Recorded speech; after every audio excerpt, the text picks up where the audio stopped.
And very warm welcome to all of you. कैसे हैं आप सब? मैं आपका मेंटोर और फिर से आपके सामने उपस्थित हो गया हूं लर्निंग दिस विदाउट रूल्स के एक नए और फ्रेश सेशन के साथ। आज का सेशन एक बार फिर से मल्टीपल चॉइस क्वेश्चन पर आधारित है और ये एक महा एपिसोड है। महा एपिसोड कहने का मतलब है एग्जैक्टली उतने ही क्वेश्चन जितना कि आपके सीजीएल के मेन में पूछा जाता है। जी हाँ, कुल 24 क्वेश्चन को मैंने इस एपिसोड में शामिल किया है और मैं ये देखना चाहता हूं कि आप 12 क्वेश्चन बनाने में जितना कंसंट्रेट रह पाते हैं, क्या जब क्वेश्चन की संख्या बढ़ती है उसमें आपका कंसंट्रेशन ठीक रहता है, आप ठीक ठीक बना पाते हैं या नहीं। इसीलिए यहाँ पर 24 क्वेश्चन मैंने शामिल किए हैं। साथ में दूसरी बात ये भी थी कि क्वेश्चन की संख्या इतनी ज्यादा है प्रीवियस ईयर की कि अगर मैं 12-12 करके ऐसे ऑल्टरनेट डेज पर एपिसोड्स लेकर के आऊंगा तो एग्जामिनेशन कब का बीत जाएगा और हम लोगों का जो क्वेश्चन है वो बचा हुआ रह जाएगा। इसीलिए अब यहां से सारे एपिसोड नरेशन के भी और वॉइस के भी टोटल 24 क्वेश्चन वाले होंगे और हम यहां पर एक साथ पूरे मेन एग्जामिनेशन में जितना सवाल पूछा जाता है उसका अभ्यास करेंगे। 30 सेकंड की समय सीमा होगी और उसी तरीके से अगर एक्टिव है क्वेश्चन में तो पैसिव ढूंढना है, पैसिव है तो एक्टिव ढूंढना है। समय बिना गवाए हुए नोटबुक और पेन लेकर के तैयार हो जाइए। देखते हैं कि आज के सेट में कौन कौन से नए 24 क्वेश्चन लाए गए। चलो देखा जाए।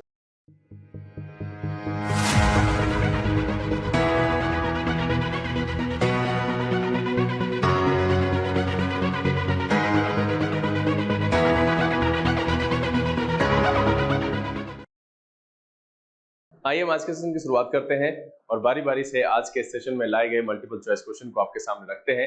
कोशिश आपको ये करना है कि 30 सेकंड की समय सीमा के अंदर ही आप क्वेश्चन का आंसर ढूंढें, क्योंकि ये बहुत जरूरी है कि एक्यूरेसी के साथ साथ रफ्तार भी मेंटेन की जाए। आप बहुत सारा समय ले लेते हैं एग्जामिनेशन के पॉइंट ऑफ व्यू से, ये सही नहीं है। सेशन को शुरू करेंगे लेकिन उससे पहले चलो इस चैनल पर नए हैं, चैनल को सब्सक्राइब कर लीजिए, बेल आइकन जरूर प्रेस कीजिएगा ताकि ऐसे अपलोड की गई वीडियोस की नोटिफिकेशन आपको मिले और आपका कोई भी सेशन मिस ना हो। लाइक और शेयर करने में कंजूसी नहीं कीजिएगा। चलिए आज का जो पहला सवाल है, इस सवाल से पहले हम समय की व्यवस्था कर दें। Timer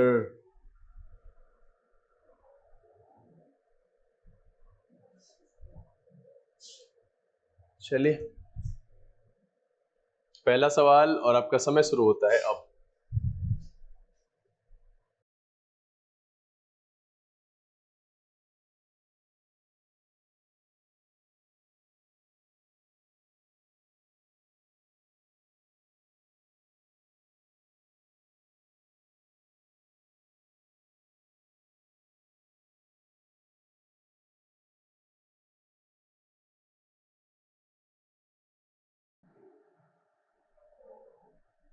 times up.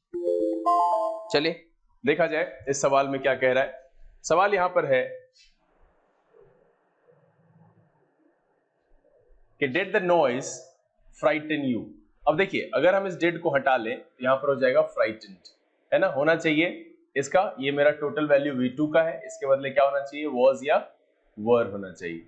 ठीक है, अब देखिए कि सबसे पहले डिड यू से इसको बनाया, ये मेरा खत्म हो जाएगा। वॉज द नॉइज, यहां पर भी नॉइज मेरा है, ये खत्म हो जाएगा। सब्जेक्ट के तौर पर यू होना चाहिए और इसमें देखिए कि ईडी लगाया ही नहीं है, इसलिए ये भी मेरा खत्म हो गया। इसलिए इस सवाल का जो जवाब है इसका आंसर हो गया सी।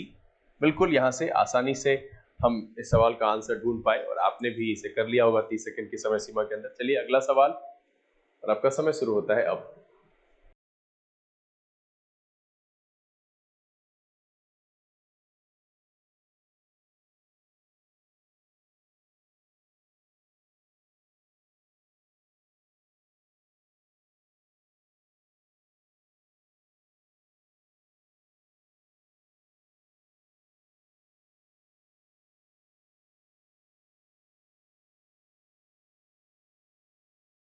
चलिए समय समाप्त हो चुका है। एक सवाल फिर से यहां पर अगला क्या कह रहा है कि वी आर रीचिंग, यहां पर क्या होना चाहिए, बीइंग रीच्ड, है ना, बीइंग रीच्ड।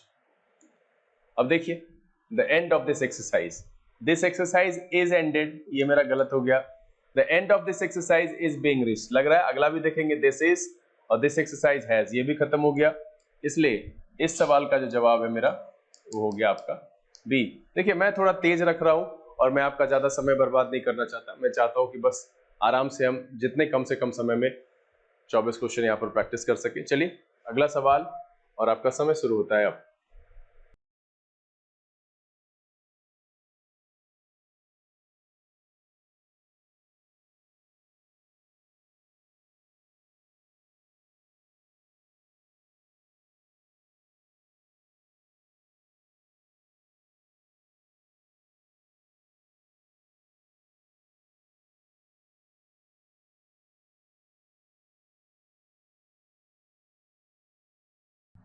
चलिए समय समाप्त हो चुका है। फिर से एक सवाल है यहाँ पर, क्या कह रहा है कि I expect you to complete this work before sunset. ठीक है, कंप्लीट दिस वर्क। ठीक है, I expect you to be completed this work, ऐसे नहीं लिख सकते इसको। आई एम एक्सपेक्टेड यू, यहां पर ये भी नहीं क्योंकि मेरा सब्जेक्ट यहां पर है और यू यहां पर है। अब कह रहा है you are expected to complete this work before sunset, लग तो रहा है you are expected to be completed. अब यहां पर इसको करना सही नहीं था, ये मेरा गलत हो गया और इसीलिए इस सवाल का भी जो जवाब है, इसका जो आंसर है वो हो गया आपका सी। देखिए फटाफट आप सवाल बना पा रहे हैं और यहाँ पर आपके मन में एक बात चल रही होगी कि 24 क्वेश्चन क्यों। 24 क्वेश्चन इसीलिए क्योंकि एग्जामिनेशन में 24 या 25 सवाल ही पूछा जाता है सीजीएल के पॉइंट ऑफ व्यू से देखें तो। और वैसे भी आपको हर एक विपरीत परिस्थिति में अपने आप को कॉन्सेंट्रेट रखना है, टाइम भी मैनेज होना चाहिए और सही भी होना चाहिए। तो आज देखते हैं कि किसका 12 आउट ऑफ 12 जैसे लिखते थे 24 आउट ऑफ 24 होता है। जरा देखिएगा और मुझे बताइएगा लिखकर कि क्या कितने सवाल के बाद आपके लिए थोड़ी सी कठिनाई बढ़ी टाइम मैनेज कर पाने में, या जिस तरीके से आपकी तेजी थी वो आप थोड़ा सा खो बैठे और आपको समय लगने लगा। चलिए अगला सवाल और आपका समय शुरू होता है अब।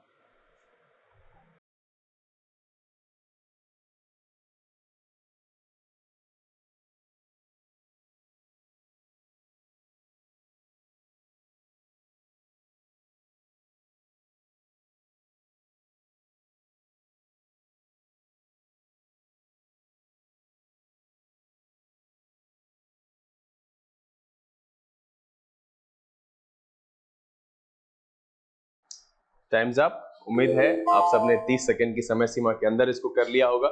देखिए क्या कह रहा है, डिड, डिड है मेरा V2, या होना चाहिए क्या was या were, और इसके साथ होना चाहिए डन। ठीक है, अब क्या कह रहा है, मच डैमेज was डन। ये लग रहा है कि ठीक ठाक है। यहाँ पर देखिए डैमेज्ड ये बिल्कुल गलत है, डैमेज डिड ये भी गलत है यहाँ पर, और स्टॉर्म was डैमेज्ड। मेरा जो आंसर है वो है आंसर नंबर ए। देखिए अगर आप सबको इसमें से कोई परेशानी रहती है, मैं थोड़ा तेज करने की कोशिश इसलिए कर रहा हूं ताकि ज्यादा सवाल है और हम कम से कम समय लगा सके। अगर आपको परेशानी रह जाए आप लिख करके मुझे बताइएगा, हम उसका निदान अगले एपिसोड के शुरू होने से पहले ही आपको दे देंगे, जैसे एपिसोड शुरू करेंगे उसी समय में। और क्या आपको लगता है कि अब ज्यादा इससे एक्सप्लेनेशन देना उचित है? मेरे हिसाब से तो इतना ही सही है, आप इतने समय में बनाइए क्योंकि आप 3-4 एपिसोड कर चुके हैं, तो ये आपके लिए बेहतर है। चलिए अगला सवाल और आपका समय शुरू होता है अब।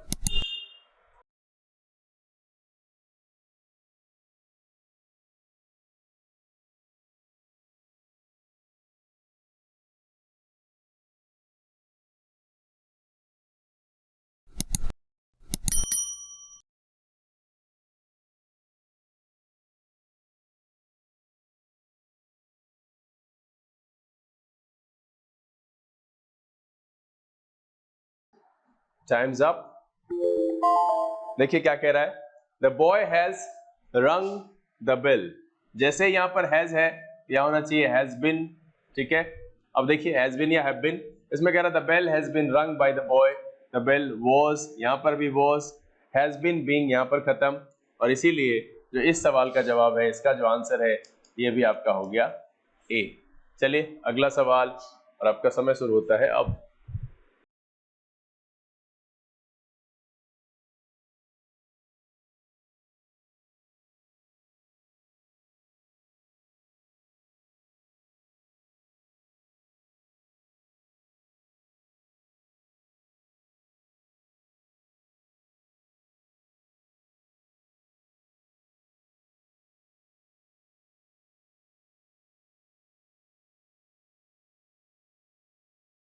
Times up.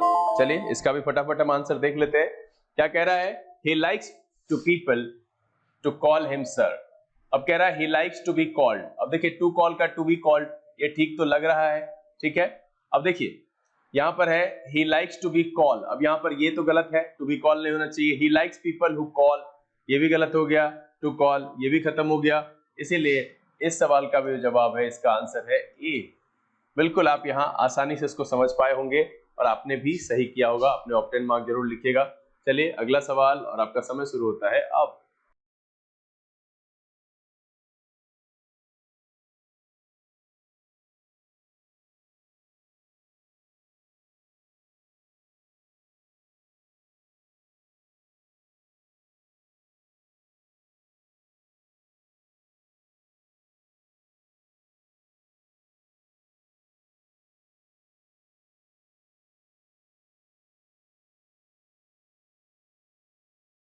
टाइम्स अप, आपने कर लिया होगा इसको। देखिए क्या कह रहा है कि वी एडेड अप V2 है, इसका मतलब है was were, ठीक है, the money and found that. अब इसमें देखिए कि सबसे पहले दैट क्लॉज है और इधर भी पास्ट है और इधर भी पास्ट है, ठीक है। मैंने ये क्या कहा था कि अगर दोनों तरफ सेम सेम रहता है, पास्ट पास्ट या प्रेजेंट प्रेजेंट, तो 2 + V1 से उसका हम सोल्यूशन करते हैं। किसे करते हैं? 2 + V1 से उसका हम सोल्यूशन करते हैं। उसमें हम आगे ऐड करते, कह रहा है the money was added up and found to be correct. बिल्कुल यहाँ तो ठीक दिख रहा है, करेक्ट इट वॉज फाउंड ये भी गलत है यहाँ से। द मनी एडेड ये खत्म है, द मनी एडेड आसानी से यहाँ से एलिमिनेट हो गया। ऐसे भी अगर आप एलिमिनेट करते हैं, मैंने सीधा सीधा आपको एक नॉर्म्स ध्यान दिलाया कि दैट क्लॉज वाले को कई तरीके से बनाते हैं। उसमें मैंने कहा था कि अगर दोनों हिस्सा दैट क्लॉज के आगे पीछे पास्ट पास्ट हो या प्रेजेंट प्रेजेंट हो तो 2 + V1 को मान करके उसको बनाते हैं, तो टू बी करेक्ट। और इसीलिए इस सवाल का जो जवाब है वो है आपका ए। चलिए अगला सवाल और आपका समय शुरू होता है अब।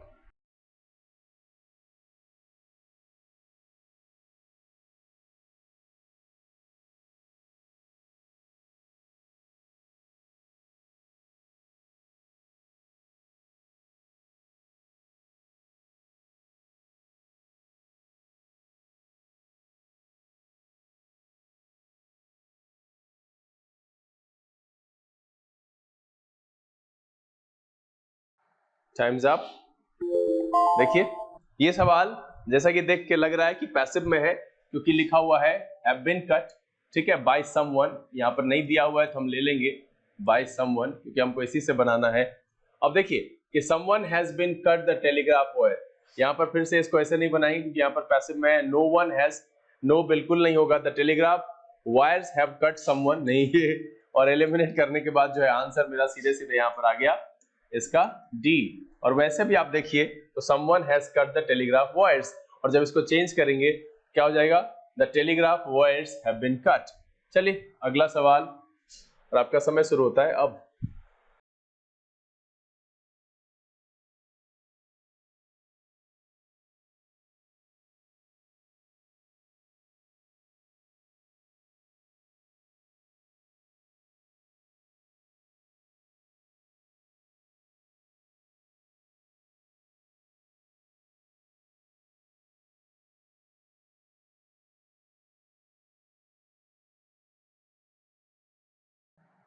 चलिए समय समाप्त। बड़ा ही आसान सवाल है इस पूरे एपिसोड में। देखिए क्या कह रहा है, will she tell us the truth. अगर हम इसको इधर ले लें सी विल, अगर नॉर्मल करके देखें द ट्रुथ विल भी, तो चूंकि मेरा एक्टिव जो यहाँ पर है इंटेरोगेटिव है और यहाँ पर ऐसे लिख करके सब्जेक्ट के बाद विल इन्वर्जन यूज नहीं किया और साइन ऑफ इंटेरोगेशन लास्ट में दिया, गलत है। इज लगाने का तो कोई सवाल ही नहीं उठता है। Will the truth be told by her और told to us by her. मैंने कहा था कि देखिए लिविंग को छोड़ना नहीं है, तो इसीलिए यहाँ पर जो है सी नंबर इसका आंसर हो जाएगा। लिविंग को उसमें शामिल करना है, इसका जो आंसर हो जाएगा सी। यहाँ पर जब हम क्या कहते हैं will she tell us the truth, तो हमने क्या किया, द ट्रूथ को लिया और लिविंग और नॉन लिविंग जब दो ऑब्जेक्ट दिया हुआ होता है तो लिविंग को हम टू के साथ रखते हैं और वही यहाँ पर जो है टू अस लगाया गया है, इसमें नहीं लगाया गया, इसलिए गलत हो गया। चलिए अगला सवाल और आपका समय शुरू होता है अब।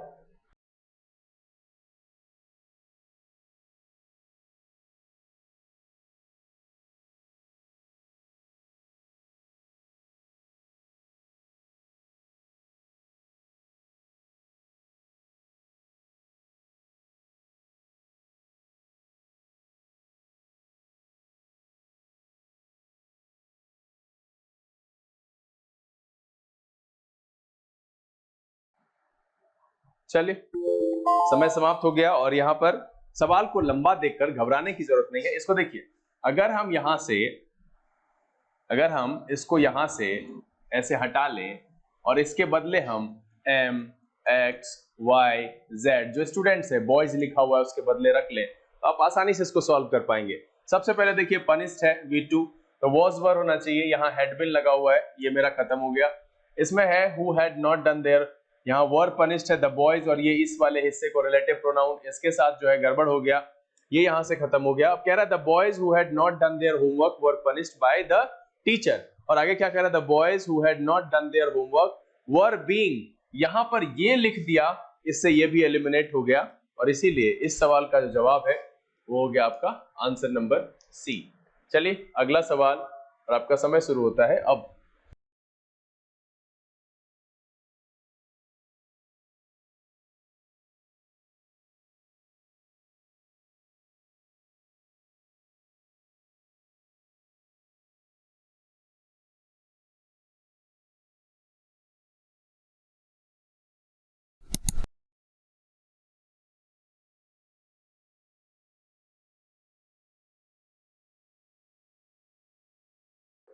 चलिए टाइम्स अप, समय यहाँ पर समाप्त हो चुका है।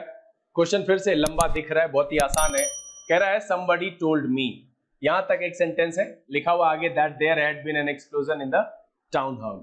अब कह रहा है I was told, अब told me है I was told by somebody, ठीक है, about the explosion of the town hall, sentence he change कर दिया है तो यहां से eliminate. I was told about the explosion in the town hall, ये भी यहां से एलिमिनेट लग रहा है। I was informed, ये भी खत्म। अब नीचे देखिए एक ऑप्शन मेरे पास बचा है कि I was told by somebody that there had been an explosion in the town hall और इसको सेम रखा है, कोई बदलाव नहीं किया गया और सबसे सटीक आंसर जो है डी नंबर है, इसलिए इस सवाल का जवाब है आपका वो हो गया डी। अगला सवाल और आपका समय शुरू होता है अब।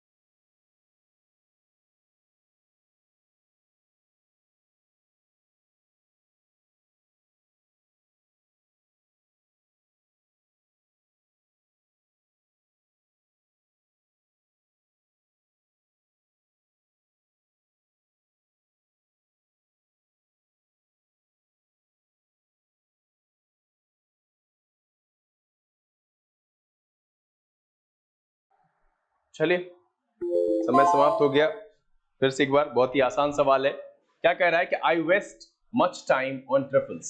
अब देखिए वेस्ट जो है वो V1 है तो इसके लिए क्या होना चाहिए, इसके लिए मुझे भाई एसआरएम का प्रयोग करना है। यहाँ वॉज खत्म हो गया, यहाँ पर विल बी ये खत्म हो गया। अब दो मेरे पास बचा है, much time is wasted on trifles, इसमें एजेंट डाला है इसमें नहीं डाला है।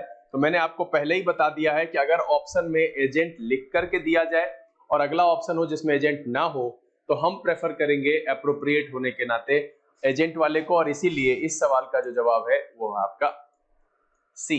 चलिए अगला सवाल और आपका समय शुरू होता है अब।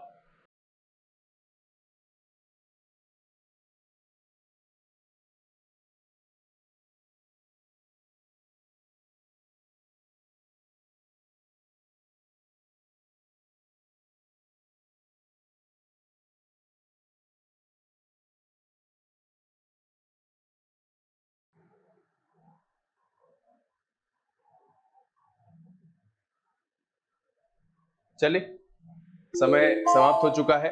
देखते हैं इस सवाल को, थोड़ा सा ट्रिकी तो लग रहा है। क्या कह रहा है कि Mohan gave the beggar N old shirt. सबसे पहले तो यहाँ पर है V2 तो इस लिहाजा अगर हम इसको देखें तो मुझे इसमें वॉज का यूज करना है। यहाँ पर भी वॉज है, यहाँ भी वॉज है, यहाँ भी वॉज है और यहाँ वॉज है, लेकिन इसके साथ गेव लगा दिया जो कि गलत हो गया। वहां पर क्या होना चाहिए, पास्ट पार्टिसिपल का प्रयोग होना चाहिए, तो ये गलत हो गया। अब कह रहा है an old shirt was given to Mohan, भैया मोहन को नहीं दिया है, मोहन ने बेगर को दिया है। अब देखिए यहां मेरा ये ऑब्जेक्ट 1 है और ये ऑब्जेक्ट 2 है। अब इसको अगर देखिएगा तो कह रहा है an old shirt was given to the beggar, मैंने कहा था कि लिविंग के साथ हम 2 लगा करके लिखते हैं, बाय मोहन, ये भी ठीक है। The beggar was given an old shirt by Mohan, ये भी ठीक है। तो यहां पर ऑप्शन जो भी हो, टाइपिंग मिस्टेक या जिस किसी भी वजह से रही हो मुझे नहीं पता, अभी मुझे यहां पर दिख रहा है कि इसका आंसर जो है वो सही होगा बी एंड सी बोथ। अब देखिए ये मैंने आपको कहा नहीं था करने के लिए, ठीक है, ये कहीं पर भी आपको ऐसे देगा भी नहीं, आपको क्या करना है कि किसी एक का ही चुनाव करना है। लेकिन चूंकि आप इस सेशन को बना रहे हैं तो मैं आपसे बस यही उम्मीद करता हूं कि आपने भी दोनों को सही किया होगा। किसी एक को करके अगले को आपने एलिमिनेट कैसे किया, क्या आपने दोनों को सही किया, क्या आप किसी एक को छोड़कर आगे बढ़ गए? मुझे लिख करके बताइएगा जरूर कि क्या किनको ऐसा लगा कि भैया इसका आंसर तो बी भी होना चाहिए और सी भी होना चाहिए। क्योंकि अगर आप ऐसा किए दैट मींस आप टोटली कॉन्सेंट्रेटेड है और सवाल पर पूरी तरह से फोकस होकर के सवाल बना रहे हैं। अगर आप एलिमिनेशन के दौरान बी को देख लिया तो फिर सी को कैसे छाड़ दिया, कौन सा आधार था, या आप फंस गए? लिख करके मुझे बताइएगा जरूर। चलिए अगला सवाल और आपका समय शुरू होता है अब।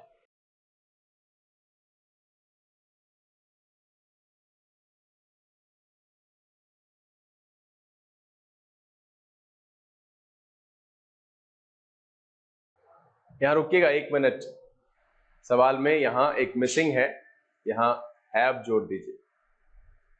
अब आपका समय चलाते हैं।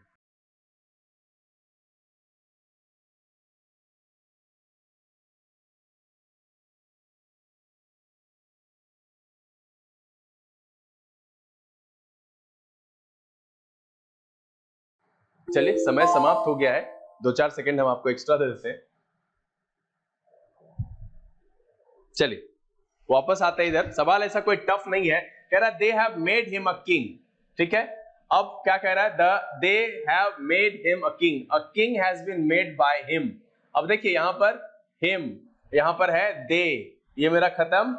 कह रहा he was made a king by them, he was made. अब यहां चूंकि हैव है, वॉज लगाना बिल्कुल गलत है। They have been made kings, ये भी गलत है। यहां से देखिए एलिमिनेट जैसे किया तो हिम का आ गया he has been made a king by them. बिल्कुल डी नंबर एप्रोप्रिएट आंसर है, इसलिए इस सवाल का जो जवाब है वो है आपका डी। उम्मीद करते हैं ये आपने सही किया होगा। चलिए अगला सवाल और आपका समय शुरू होता है अब।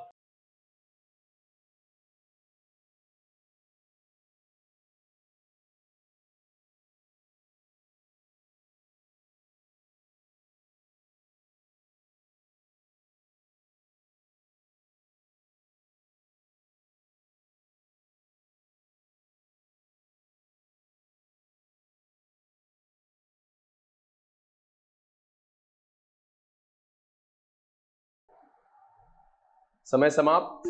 और इस सवाल में पहले ही नजर में आपको दो ऑप्शन एलिमिनेट होता हुआ दिखता है। यहां मेरा हैवेंट है, यहां वर लगाया, यहां भी वर लगाया, ये भी खत्म, ये भी खत्म। अब हमको ये डिसाइड करना है कि भैया इसमें से कौन सा सही है। देखिए सब्जेक्ट के बाद हेल्पिंग वर्ब को रखा है, क्योंकि साइन ऑफ इंटरोगेशन है इसलिए ये भी गलत हो गया, और इसीलिए इस सवाल का जो जवाब है वो है आपका बी। चलिए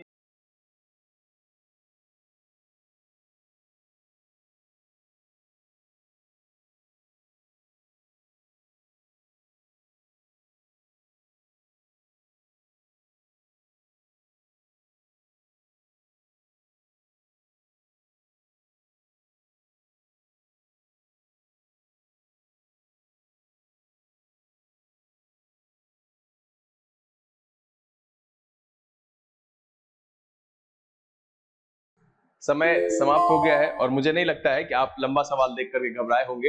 देखिए यहां पर क्या कह रहा है, एज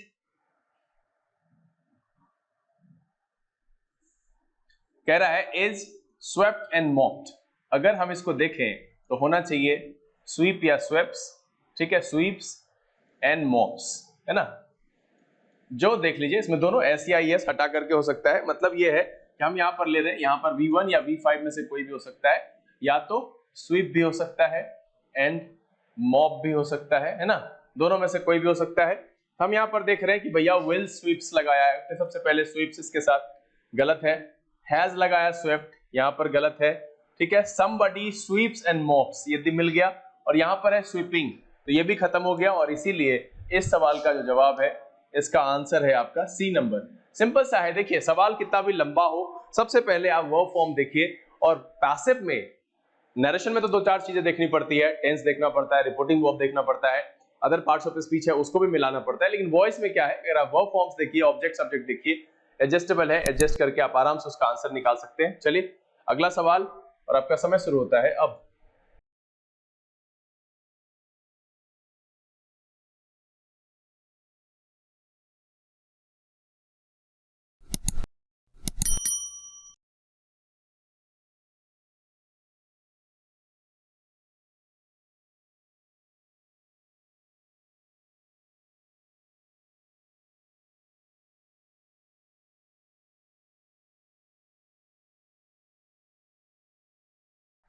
चलिए, समय समाप्त हो गया। फिर से एक लंबा सवाल, और घबराने की बिल्कुल जरूरत यहां पर नहीं है। देखिए क्या कह रहा है कि टोबैको मैन्युफैक्चरर्स आर मेकिंग, यहां पर क्या हो जाएगा, बीइंग मेड, है ना, क्या हो जाएगा, being made considerable efforts to gain new clients, ठीक है। considerable efforts are being made by tobacco manufacturers to gain new clients। लग तो रहा है कि मेरा ये सही है, हम आगे भी चेक करेंगे। अब यहाँ पर देखिए इसमें हेल्पिंग वो भी मिस कर दिया, तो ये मेरा गलत है। considerable efforts are made बिल्कुल यहाँ पर नहीं होगा, being made होना चाहिए। अब कह रहा है to gain new clients by tobacco manufacturers considerable efforts are being made। अब देखिए इस दोनों में, ए और डी में बातें उतनी ही कही गई है, चेंज करने के लिए अप्लाई भी यहां पर जो किया गया है वो भी वैसे ही किया गया है। लेकिन अगर हम ग्रामेटिकल नॉर्म्स को देखते हुए जो सही और एप्रोप्रिएट मीनिंग कन्वे करने वाला सेंटेंस है वो है मेरा ए, और डी एलिमिनेट हो जाएगा। इसीलिए इस सवाल का जो जवाब हो जाएगा वो हो जाएगा आपका ए। चलिए अगला सवाल, और आपका समय शुरू होता है अब।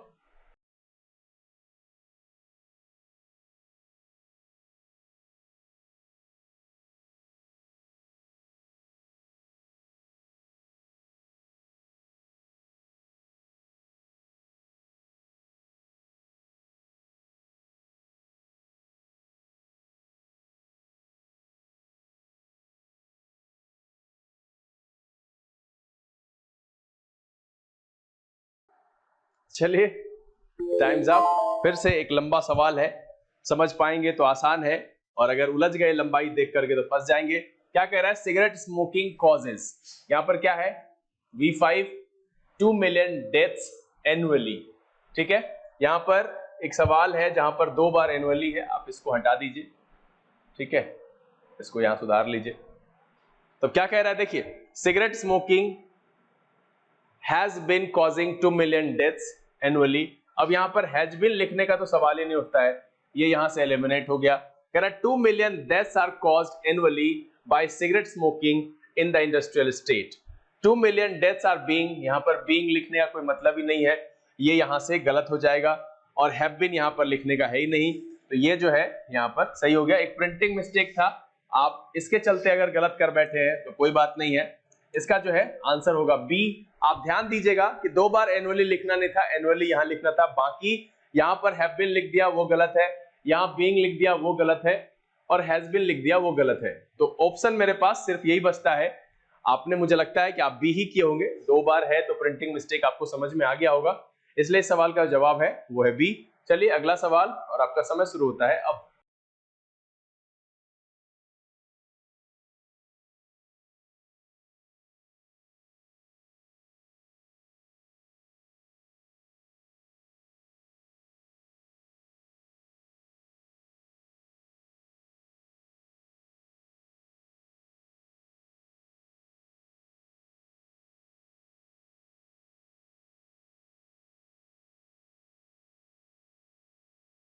चलिए बहुत ही आसान सवाल है, इसमें कुछ है नहीं।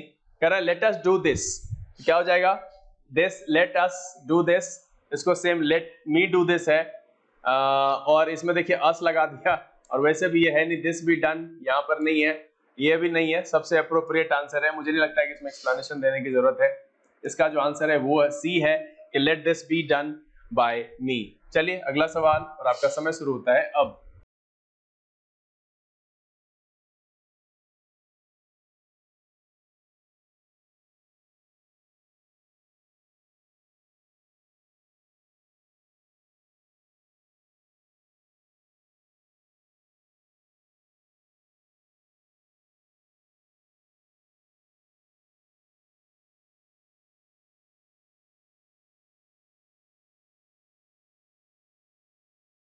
चलिए समय समाप्त। फिर से एक आसान सवाल, ठीक है। क्या कह रहा है कि someone has let the fire, ठीक है, यहां पर हैज लगा हुआ है तो वॉज लगाने का सवाल ही नहीं उठता है, आर रिक्वेस्टेड सवाल ही नहीं उठता है, और हैड लगाने का सवाल ही नहीं उठता है। सबसे जो आसान ऑप्शन है मेरे पास, जो एलिमिनेट होने के बाद आया, वो है आंसर सी, और आप समझ ही गए होंगे कि इसका आंसर सी क्यों है। चलिए अगला सवाल, और आपका समय शुरू होता है अब।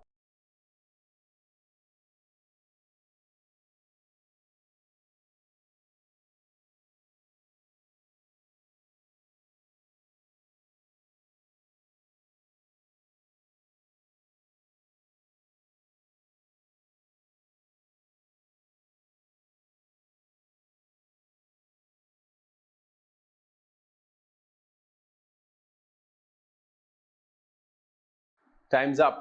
देखिए ये जो राइटिंग स्किल है उसकी समझदारी अगर आपके पास है तो ये सवाल आप बना पाए होंगे, और उम्मीद तो ये करते हैं कि आप सबने बनाया होगा। लिख करके मुझे बताइएगा जरूर कि किन किन का ये सवाल सही हुआ। क्या कह रहा है, those who worked hard seldom obtained, और ये क्या है, V2। अब देखिए इसके लिए आर लगाया, मेरा यहां से एलिमिनेट हो गया। अब कह रहा है seldom had good marks been obtained, ऐसे करके लिखना ये गलत है। सबसे अप्रोप्रिएट जो एलिमिनेट होने के बाद आया है, अब हम इसको देखते हैं कि good marks were seldom obtained by those who worked hard. बिल्कुल ये अप्रोप्रिएट है एलिमिनेट करने के बाद जो मेरा आंसर आया, और जब हम उसको देख रहे हैं तो बिल्कुल सही है। इसका जो जवाब है, इस सवाल का जो आंसर आया वो क्या आया, डी। चलिए अगला सवाल लेंगे और आपका समय शुरू होता है अब।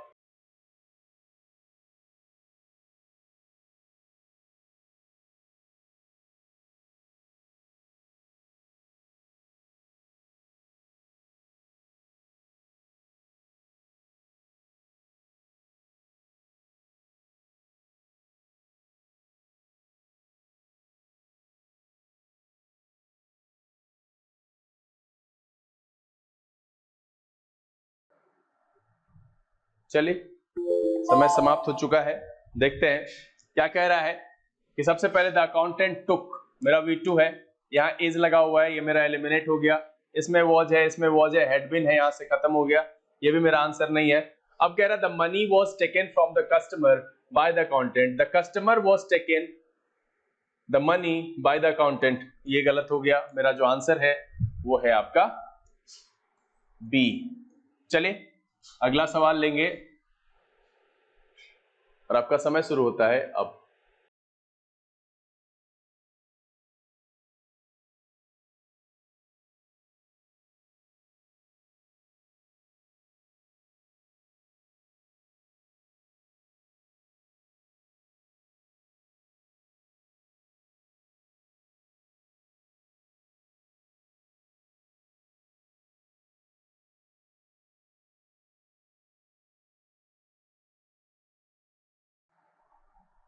चलिए समय समाप्त हो गया है। देखते हैं इस सवाल में क्या कह रहा है कि द प्यून रिफ्यूज्ड। अब यहाँ पर ये मेरा V2 है, इसके हिसाब से देखिएगा यहाँ पर वॉज है, यहाँ इज है, तो ये गलत हो गया मेरा। यहाँ पर भी इज है, ये बिल्कुल नहीं होगा। अब देखिए क्या कह रहा है कि he was refused admittance by the peon, appropriate ये है। Admittance was refused by the peon to him, ये यहाँ पर नहीं होगा। सबसे अप्रोप्रिएट अगर चार ऑप्शन देखें तो इसमें से जो इसका आंसर है वो है आपका ए। क्योंकि देखिए अगर हम यहाँ पर इसको ब्लॉक करते हैं क्या हो जाएगा, ही और V2 है was refused admittance by the peon, बिल्कुल सही। और इसीलिए इस सवाल का जो जवाब है वो है ए। और आज के सेशन का आखिरी सवाल, और आपका समय शुरू होता है अब।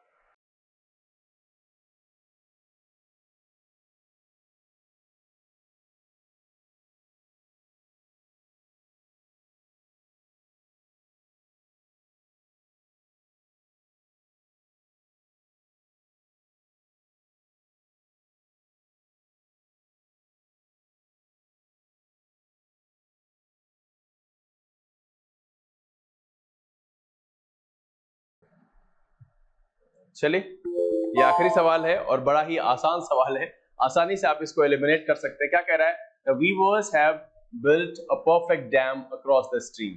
ठीक है, a perfect dam, a perfect dam, a perfect dam और अ परफेक्ट डैम। यहाँ पर हैव है तो मेरा वॉज यहाँ से एलिमिनेट हो गया। डैम के बाद हैव, ये मेरा यहाँ से एलिमिनेट हो गया। यहाँ पर हैड, ये मेरा एलिमिनेट हो गया। और इसीलिए इस सवाल का जो जवाब है, इसका जो आंसर है वो है बी। उम्मीद करता हूं कि आज का ये सेशन आपके लिए काफी मजेदार रहा होगा, थोड़ा लेंदी रहा, थोड़ा समय ज्यादा लिया।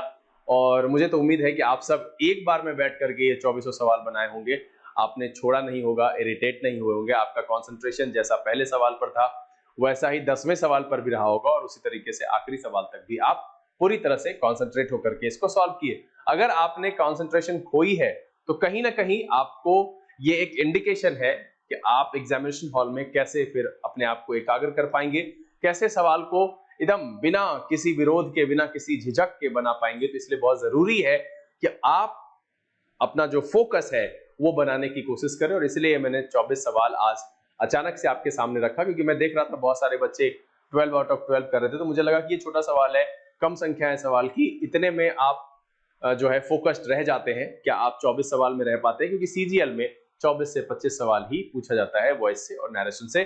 टोटल 50 जो है 50 मार्क्स का योगदान है इसका 2 चैप्टर का, इसलिए ये बहुत जरूरी है। आप बनाइए भी, आपके बोलचाल में ये सबसे ज्यादा इस्तेमाल होता है और एक्टिव पैसिव तो सबसे ज्यादा। उम्मीद करता हूं इस सेशन को आपने एंजॉय किया होगा और आपने बहुत अच्छे अंक प्राप्त किए होंगे। आप अपने द्वारा प्राप्त किए गए अंक मुझे नीचे लिख करके सूचित जरूर करें और उम्मीद तो ये है ये वीडियो आपको पसंद आया होगा। अगर ये वीडियो आपको अच्छा लगा आप इसे लाइक कर दें। अगर आपने चैनल सब्सक्राइब नहीं किया प्लीज सब्सक्राइब कर लीजिए, बेल आइकन जरूर प्रेस कीजिएगा ताकि यहाँ से अपलोड की गई वीडियोस की नोटिफिकेशन आपको मिले और आपका कोई भी सेशन मिस ना हो। समय यहाँ से विदा लेने का, बहुत जल्द इसी तरह के एक एपिसोड के साथ आपके सामने फिर उपस्थित होंगे। तब तक के लिए आप घर में रहें, अपना और अपने परिवारजनों का ख्याल रखें, पढ़ाई लिखाई करते रहें। लर्न इंग्लिश विदाउट रूल्स के सेशन से this is BK Singh signing of.